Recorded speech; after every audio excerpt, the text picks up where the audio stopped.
Welcome to the Wingate Way. In this episode, we had an amazing conversation with Dr. Kenney Potter. He shared with us his passion for music, all the things that keep him going for 14 years now and counting, and you will not want to miss what he thinks is the crucial ingredient for the magic that happens when a choir performs and create magical sound. Stick around for this episode of the Wingate Way.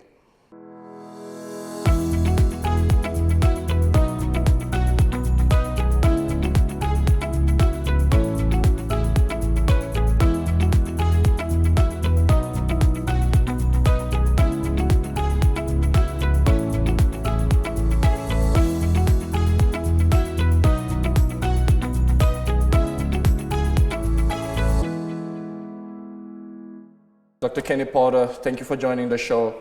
You have been at Wingate for 14 years now, That's and right. you are somewhat of a legend around here. But what's your story?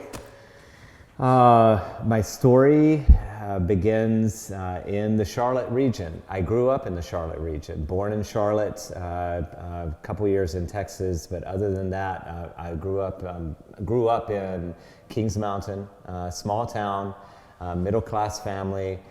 I had my father was in textiles, my mother was an elementary school teacher, and pretty normal upbringing.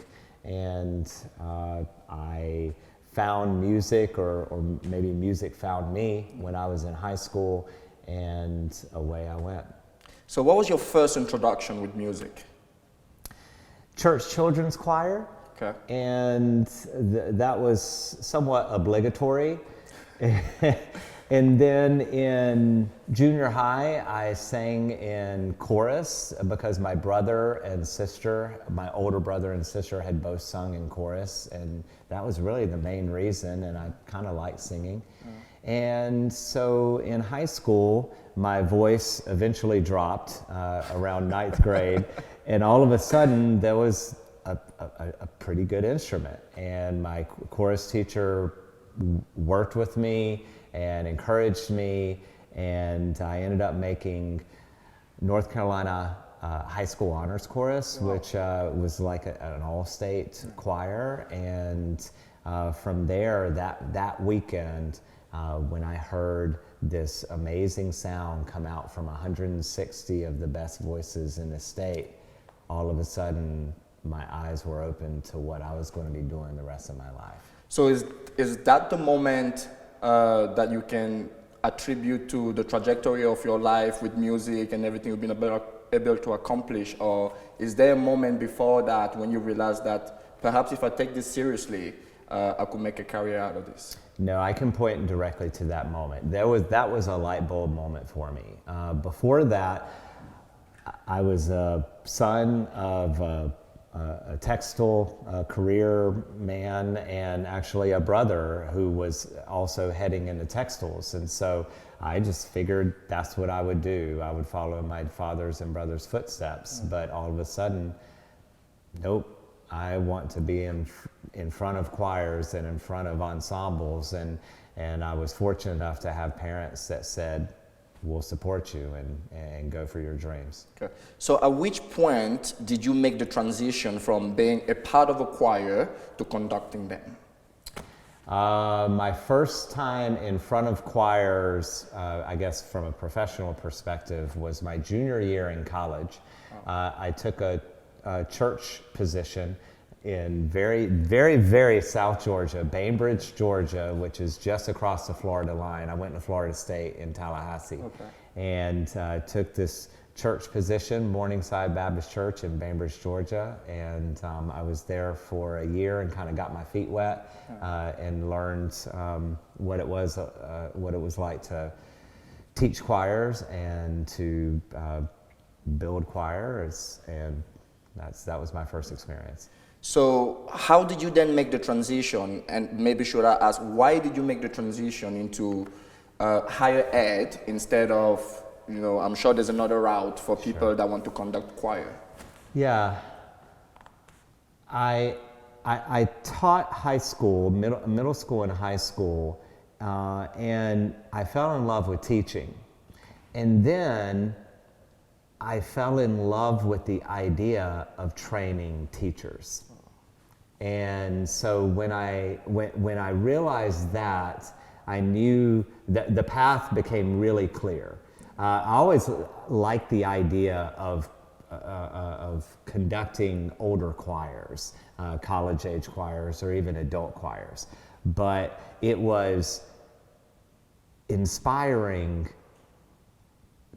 young teachers to then go and inspire their young musicians, and that's where I decided that's the direction I wanted to go. So for those of us who are oblivious to the intricacies of choir and are simply mesmerized by the sound and the harmony of this big group of people with amazing voices, what are some of the key fundamentals, like the must-have for that magical sound to be created? The first thing is to understand the concept and philosophy that many cultures in Africa understand as Ubuntu. Okay. And Ubuntu is I am because you are. And it's the idea that we can't exist and have a fulfilling life until our neighbor has a fulfilling life. And so we're always working for each other. And so once in a choir they understand that the sum is much greater than the individual, then that's how we're able to work as a unit.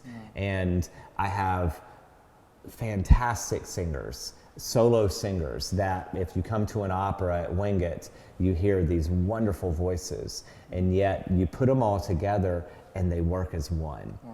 And it's that in itself. So yes, I could bore you with technique and with how to pronounce things exactly correct. Yeah. But the first thing is understanding that we will accomplish great things if only we check our egos at the door and understand that we're all working together. Wow, that's beautiful. This whole idea of Ubuntu. So, how do you convince young, talented singers to buy into this idea, into this philosophy? That's a great question. Most students understand that when they arrive here, but I would say that it's a culture that has developed over time. Okay.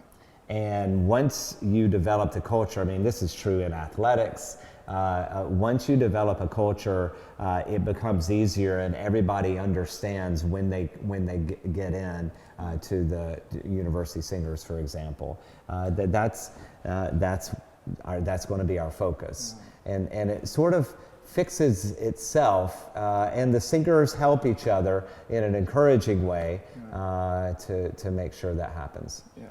So for the young singers that do not have the fortune or the privilege to be under your mentorship or to attend Wingate, how would you advise them to find that balance between individual pursuit of mastery and buying into this idea of Ubuntu? There's room for both, and I work really hard to make sure that the singers are able to express their individual gifts. And one way we do that is by placing people in optimal places so that if they have a big voice, they can use that big voice. And so what I would say to encourage folks is make sure that you're listening all around you. I mean, that's a life lesson, and we could certainly use more listening in Washington and Raleigh and so forth. But it's make sure you're listening all around you as you're using your individual voice. Yeah, it's beautiful. You know, it seems that the only way really, even if it was for selfish reason, the only way really for you to shine as an individual is to understand that you can only do that by playing your role in this greater machine that is bigger than the sum of its parts. Yeah. Yeah. So how do we then inculcate that into how do we infuse that into different aspects of our life? This idea of interdependency, and how does it practically apply into your own life? Into my life, I face it every day at home. I have an 11-year-old and a 6-year-old, and whether they realize it or not, they very quickly remind me that it's not about me. Yeah. And I really do try to wake up every morning and think, it's not about me. It's about my wife, it's about my daughter, it's about my son. And so that in itself, and having the family, that teaches it right there. Yeah. So whenever I have the privilege to listen to our choir or to an excellent choir, there are always these, I'm always so amazed by the sound and the emotion that sound creates in me, regardless of if I even know the song or even I understand what's happening. From your side of things, what is the most fulfilling part of being in the middle of that process? Well, there's a process and a product, okay, right? And so the fulfilling part of the process is seeing the singers get it. And when you have those magical moments where the body and the soul and the spirit lines up together, whether you call it a moment of wholeness or an aesthetic experience, and where all of a sudden you're getting chills. That will happen often for us in a rehearsal, and where you cut off and it's just silent. And so that in itself is so fulfilling. And it's those moments that you'll never forget. And so you experience that. For the product, you experience that in a different way because there's an audience.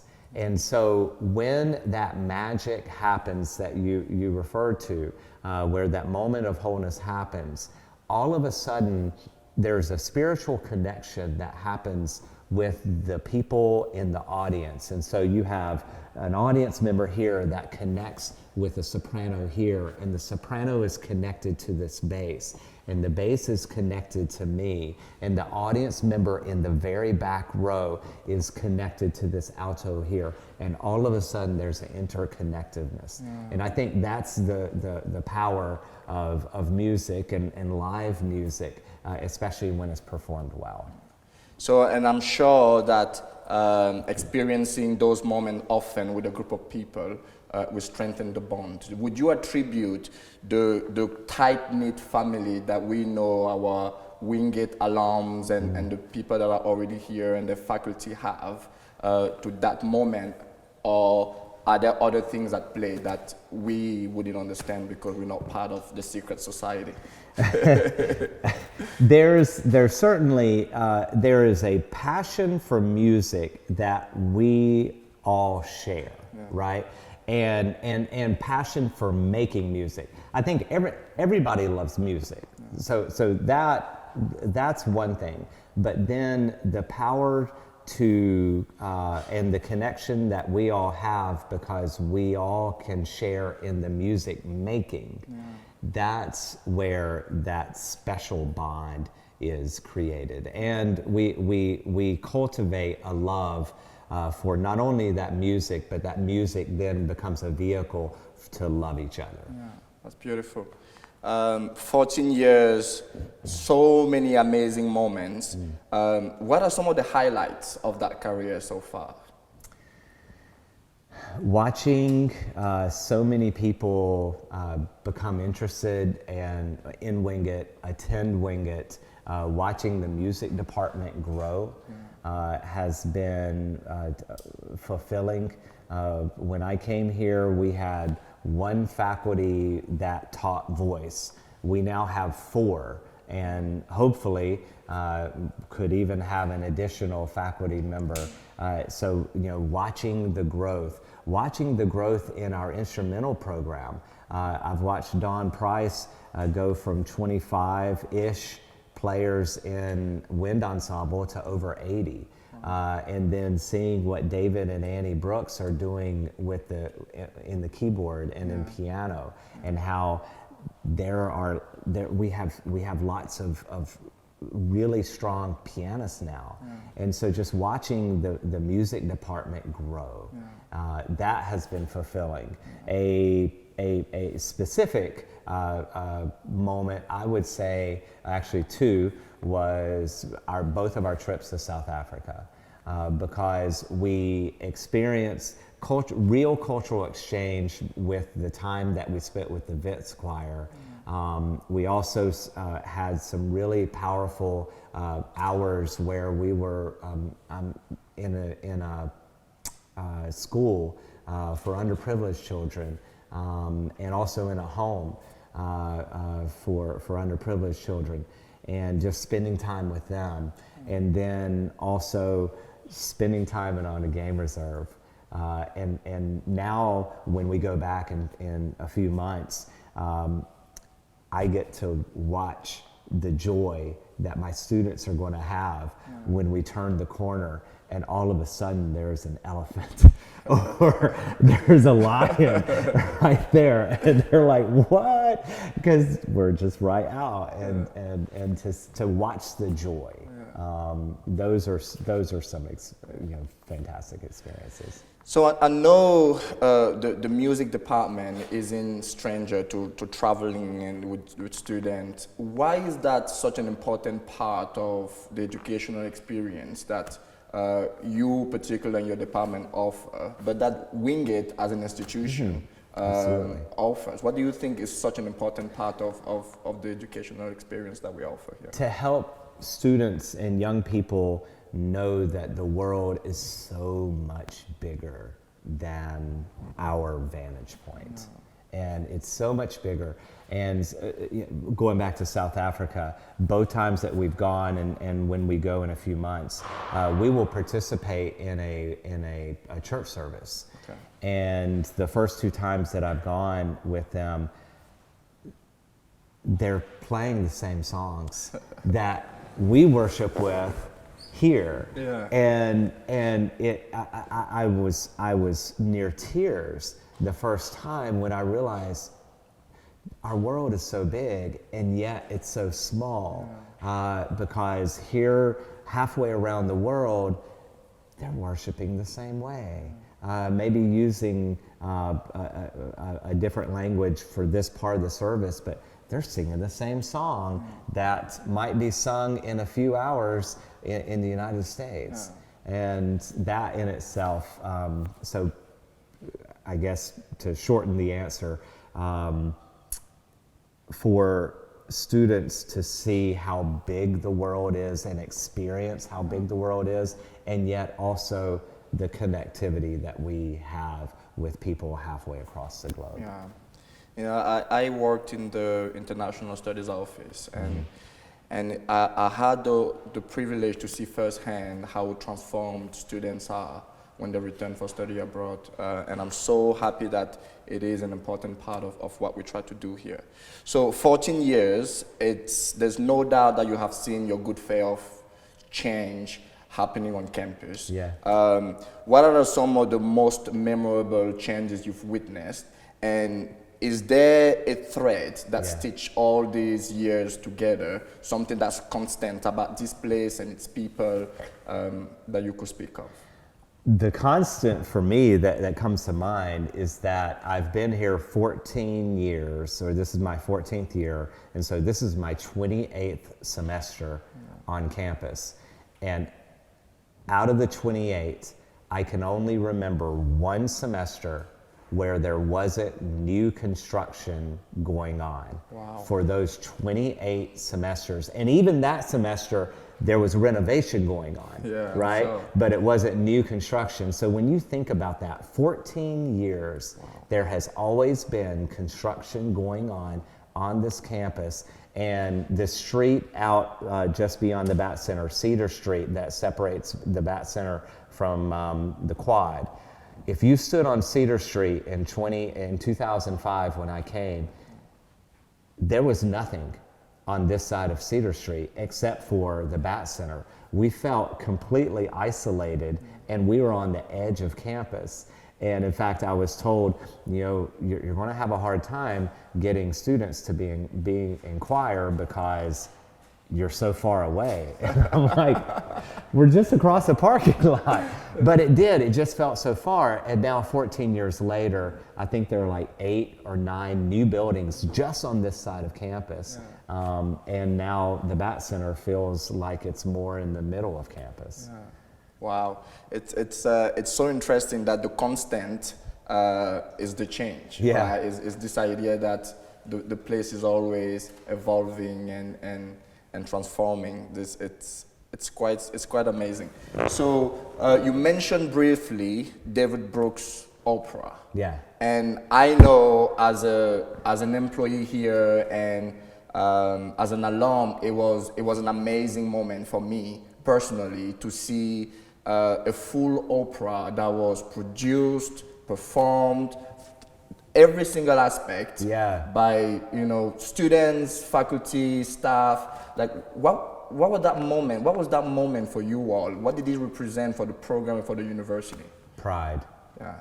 Pride. I was so proud. I was so proud of David. Number one,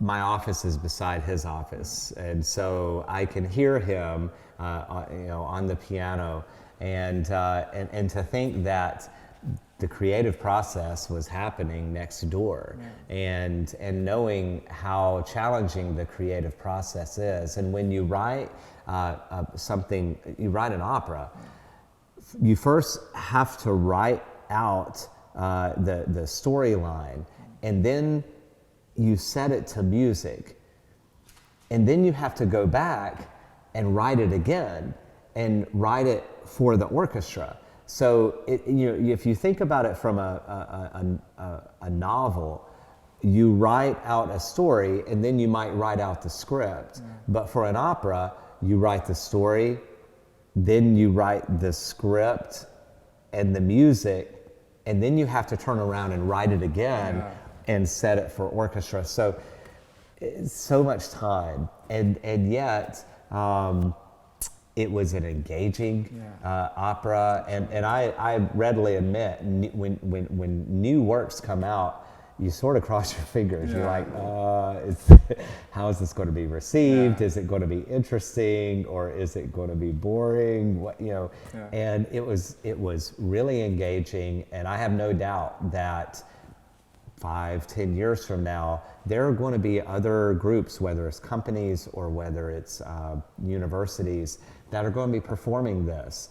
And what's cool is they will look back at Wingate, and they'll even maybe get the video to see what the vision actually was. And then they will base their show off of the vision that David had, that Jessie Wright Martin also contributed as the opera director, and she kind of oversaw everything. And then, of course, Annie Brooks as well in the musical contributions that she did in the preparation and making sure that everything worked from a musical perspective. I mean, I was amazed and I got chills to watch students perform the way they did on both nights. It was amazing. Well, and that's the other thing that I didn't even mention. I was just talking about the faculty, but what also shouldn't be missed is that David wrote this to be performed by our students, and so there is the educational focus that this project was student-centered, and it was performed really well by our students, and that's the other part of the pride, that I felt. Absolutely, and I'm sure you get all the time from students and probably from parents as well that are somewhat concerned what career path could they have with a music degree. Sure. How do you typically put at ease those students and those parents? How do you answer that? Every audition day, I answered this question because it's always asked by a parent. And I tell the students, I'm like, look, they're just doing their job here. They want to make sure that you can feed yourself after your degree. Yeah. And so what I tell them is, I give them examples. Yeah. If there's a student going into music education, I'm very proud to say that in 14 years, we have 100% placement. Wow. 14 years. And I'm also proud to say that just in the past 7 years, if you look at our past 7 years of music education graduates, 90% are still in the classroom. Wow. Which, you know, the national attrition rate for over 7 years is probably closer to 60 to 70%. And we're at 90%. So we are preparing our students really well to be successful with music ed. And then we have performance majors who are going on to graduate school. We just got a student that was accepted and received free tuition to Florida State, which is a nationally renowned graduate program for voice.